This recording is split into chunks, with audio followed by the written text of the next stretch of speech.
Welcome to Sir Win's Accounting Lectures. Today, magkakaroon tayo ng pen and paper video problem solving patungkol sa Lecture 02, Acquisition of PPE, Exchange. Actually, nasa description ng video lecture na ito yung mismong problem under discussion. Kung gusto mong sagutan ng solo at balikan ang lecture na ito kapag tapos ka na, mas mabuti. Kasi, ang accounting ay natututunan not by mere listening but by you doing the problem solving. Pero kung may sagot ka na nga, simulan na natin. So again, Lecture 02, Acquisition of PPE, Exchange. And here is our problem. Irish Cuento Company exchanges an all delivery equipment with a cost of 500,000 and carrying amount of 270,000 for a factory machine owned by Stephanie Cotton Company.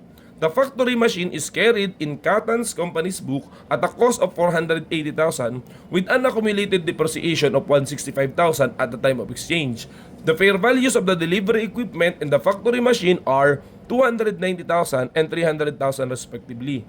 In addition, Cuento Company paid 12,000 to Cotton Company to complete the transaction. So here are our requirements. Number 1, prepare the entries on the books of Cuento Company and Cotton Company. Assume that the fair value of the delivery equipment is not readily determinable. Prepare the journal entries on the books of Cuento Company and Cotton Company. Assume that the fair value of the delivery equipment and factory machine is not readily determinable. Prepare the journal entries on the books of Cuento Company and Cotton Company. Okay? Before we try to answer the problem, which is acquisition of PPE through exchange, magkwento muna tayo ng mga ilang konsepto patungkol dito sa exchange. Okay? Una, meron tayong tinatawag na value exchange principle, kung saan yun daw nagpapakawala, di may mawawala sa kanyang asset, ay hindi papayag na yung value ng nawala sa kanya ay hindi man lamang katumbas ng kung ano yung natanggap niya.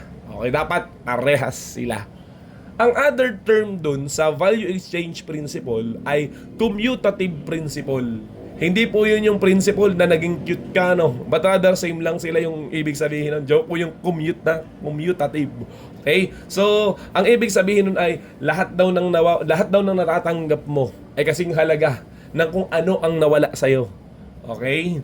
So, yun. So, exchange yun. Kaya ka nakipagpalit. Kasi alam mo na at least man lang sing halaga sila.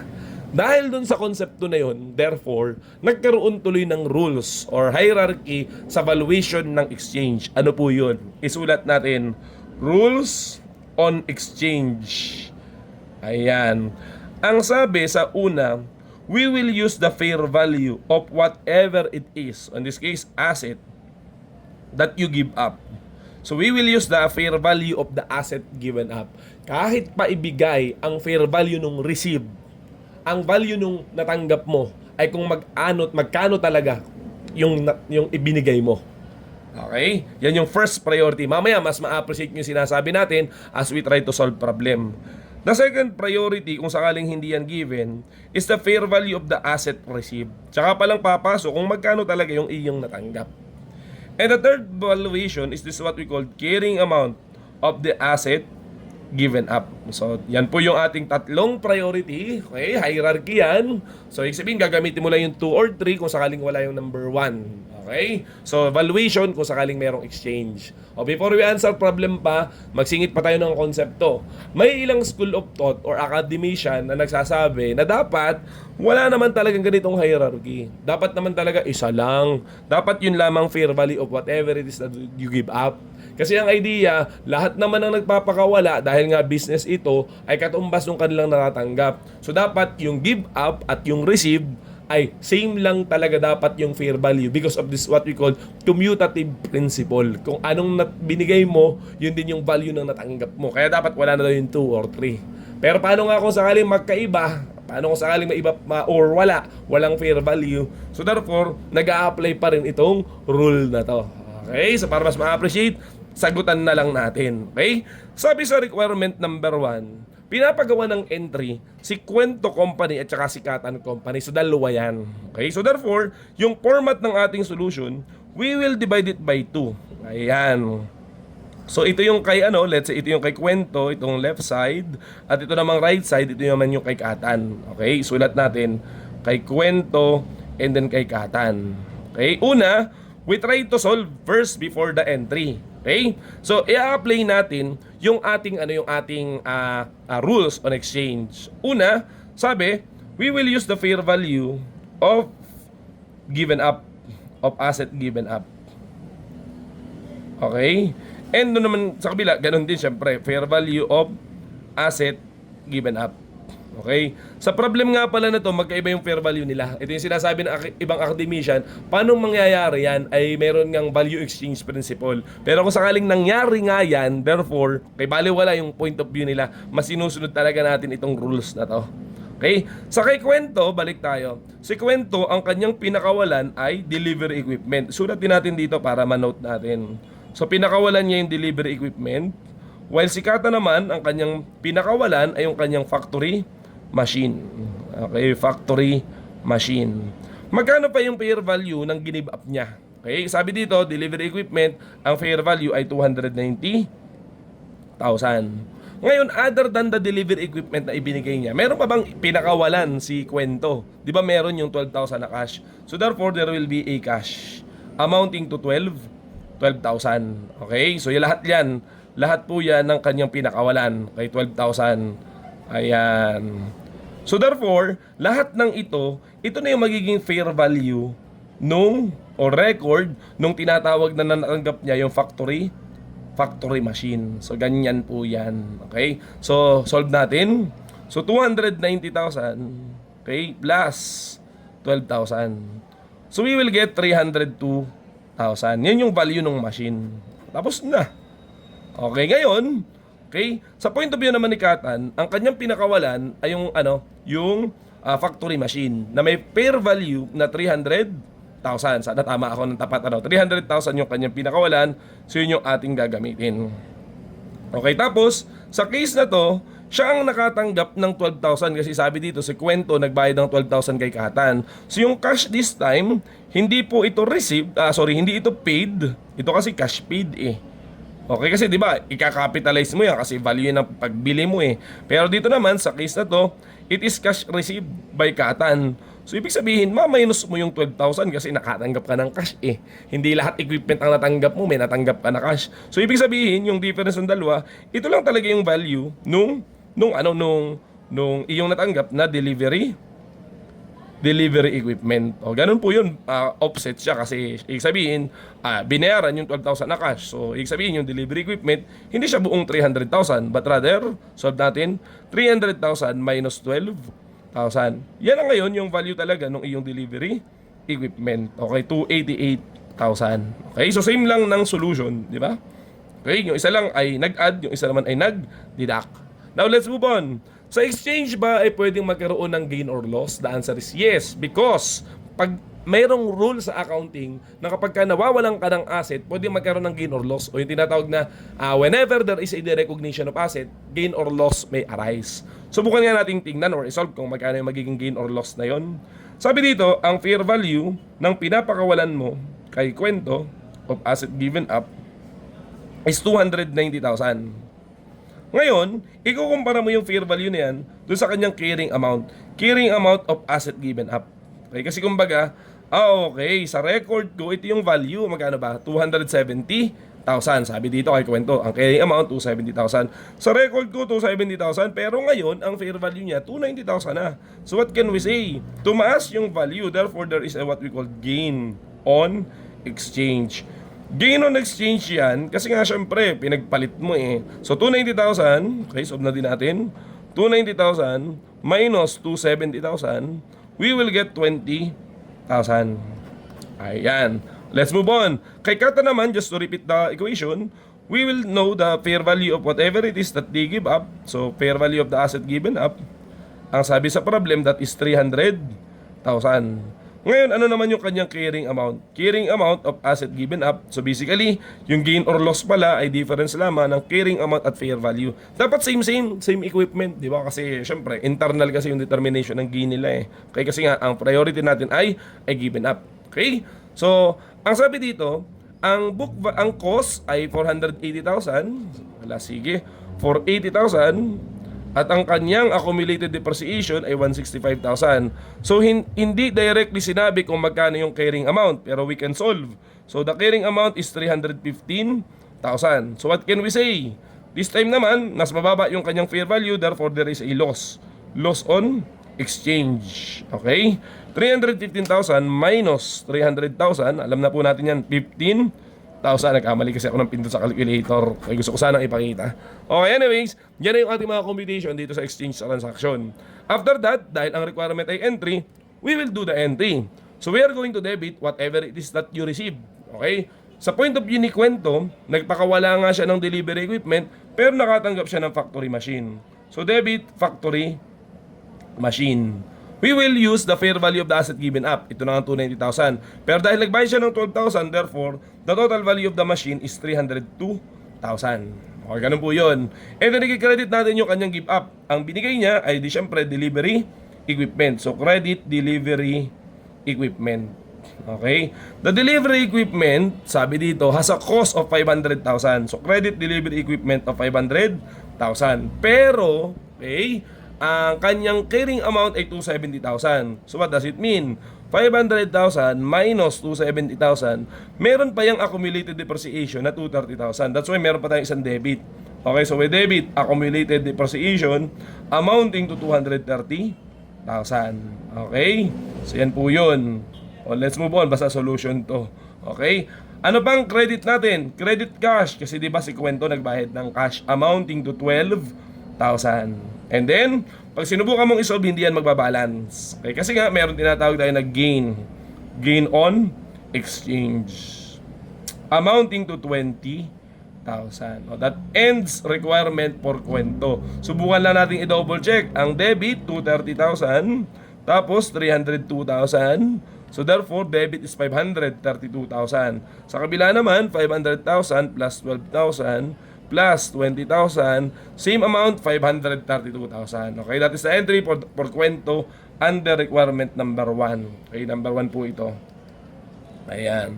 Kay Kata naman, so, magde-debit din siya ng delivery equipment kasi yun naman yung kanya natanggap. So, debit delivery equipment. Okay? Ang sabi dito, that is supposedly 300,000 the value of whatever it is that you give up. Pero dahil may cash nga na 12,000, so ang delivery equipment ay 288,000. So yan yung debit natin. Sinabi na nga na nakatanggap siya ng cash which is 12,000. So dito yung cash. Okay? Tapos, ang mabawala sa kanya ay yung factory machine. So we credit factory machine. Credit factory machine. So yan. Magkano yun? Sabi ang cost ay, sabi dito, ang cost ay 480,000. So we credit factory machine for 480,000. And then whenever we credit the cost, dapat may kapartner palagi yan, accumulated depreciation. Sabi nga dito, 165,000. Okay? So para nga, ang kanyang carrying amount talaga ay 315,000. And then nasabi sa ating computation, there is a loss on exchange amounting to 15,000. O yan po yung mga format ng ating solution. Subukan nga natin i-double check ang balance. Debit 288,000 plus 12,000 plus 165,000 plus 15,000. So the total value is 480,000. So balance siya. Okay? So sana maliwanag yung nagiging computation. Okay? Mamaya, dagdagan pa natin ng theory. Sagutan lang muna natin itong requirement number 2. Na sa case na to, ang sabi, the fair value of the delivery equipment is not readily determinable. Okay? So walang value ang delivery equipment. So wala itong 290. Ang meron lamang ay yung 300,000. Subukan nating sagutan. Requirement number 2. So hatiin ulit natin yung ating magiging computation. Okay? Isa kay Katan, isa kay Kwento. So, Kwento. And then ito yung kay Katan. Sabi, we will use the fair value of whatever it is that you give up.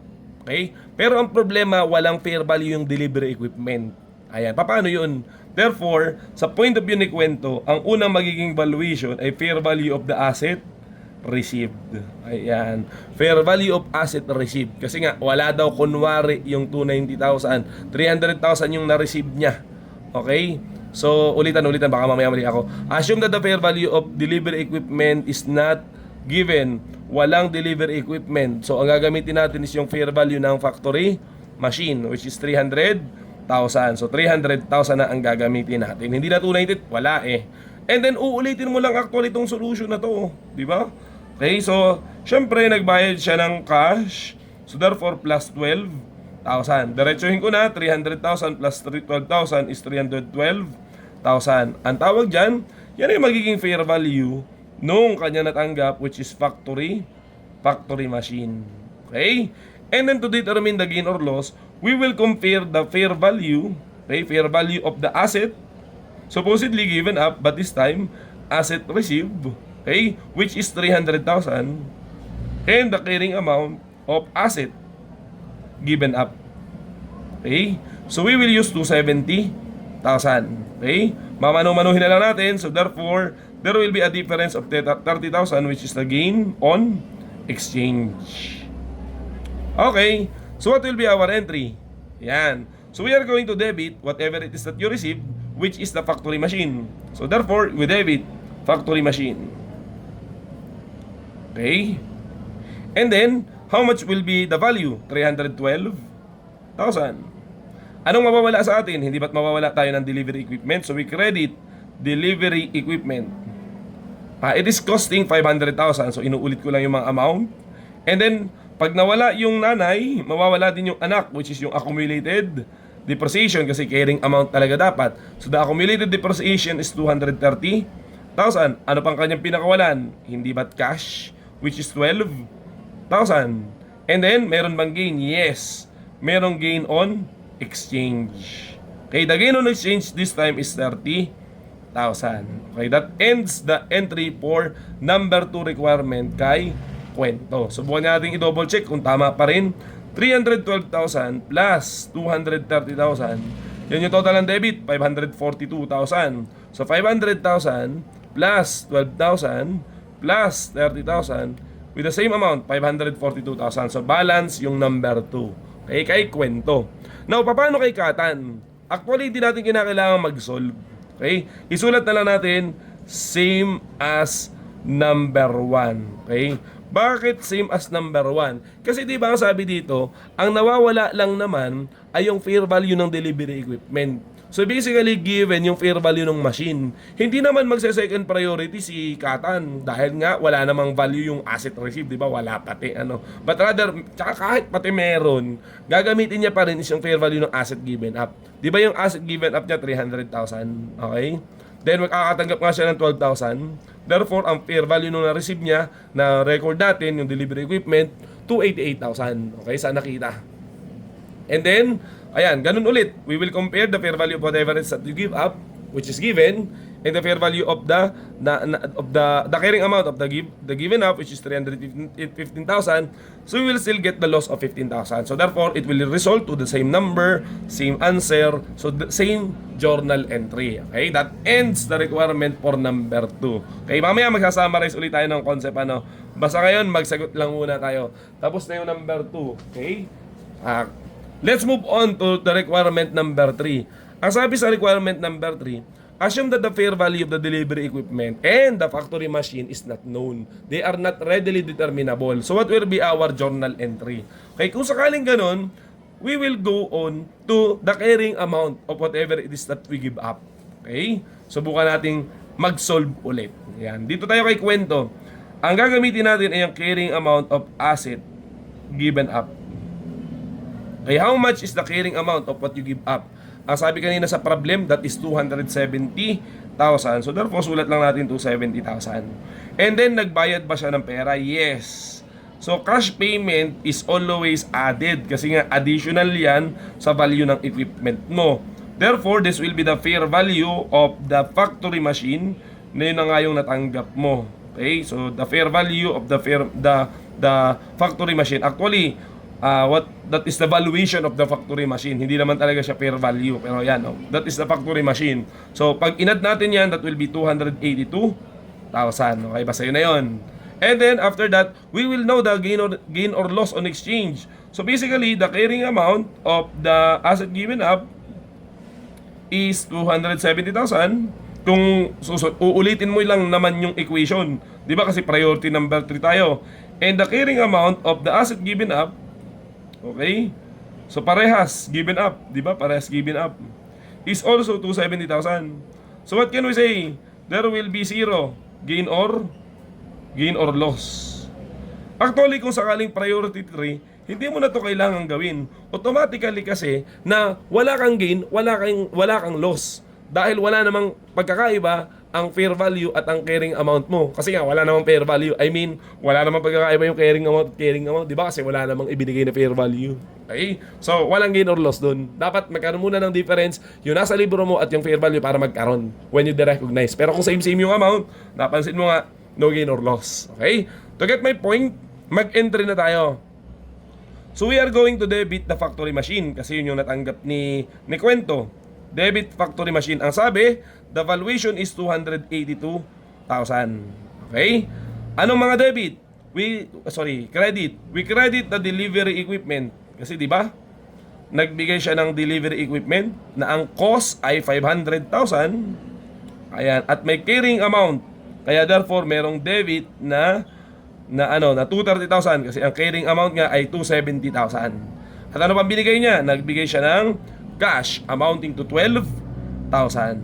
Okay, tapos na ba yan? Tapos na. Wala kasing gain or loss. Subukan natin i-double check. Ang debit ay 282,000 at 230,000. So 512,000. And then yung credit naman, 500,000 plus 12,000. So napapansin po natin, balance pa rin yan, 512,000. Okay? Isa pa. To get the point, doon naman tayo kay Katan. Okay? So parehas walang fair value. So wala rin choice si Katan. Ang gagamitin niya is yung carrying amount of asset. Okay? Given up. Ayan. Sa problem natin, ang carrying amount ng given up is 315,000. And then sa case na to, siya naman yung naka-receive ng cash. So meron tayong cash received amounting to 12,000. Mina-minus yan. Kaya therefore, ang magiging value ng delivery equipment, okay, wala nang nakalagay na fair value at hindi naman talaga to fair value, di ba? Okay, will be 303,000. Tama bang mat ko? 303,000. Okay, yan na yun. Magkikwenta ba tayo ng gain or loss? Siyempre, wala din. Kasi nga, okay, wala namang fair value. Dapat magkakaroon lang naman ng gain or loss kung sakali yung carrying amount at fair value ay parehas. Ay sa case na to, yung carrying amount at fair value ay magkaiba. Ay sa case na to, wala namang fair value. Kaya therefore, walang gain or loss talaga. Mag-entry na lang tayo. So we are going to debit the delivery equipment. Ayan. Ang sabi sa ating computation, that is 303,000. Ano bang pinakawalan natin? Sa point of view ni Katan, ang pinakawalan niya is yung factory machine. So credit factory machine. Okay. Factory machine amounting to 480,000. At meron niyang accumulated depreciation.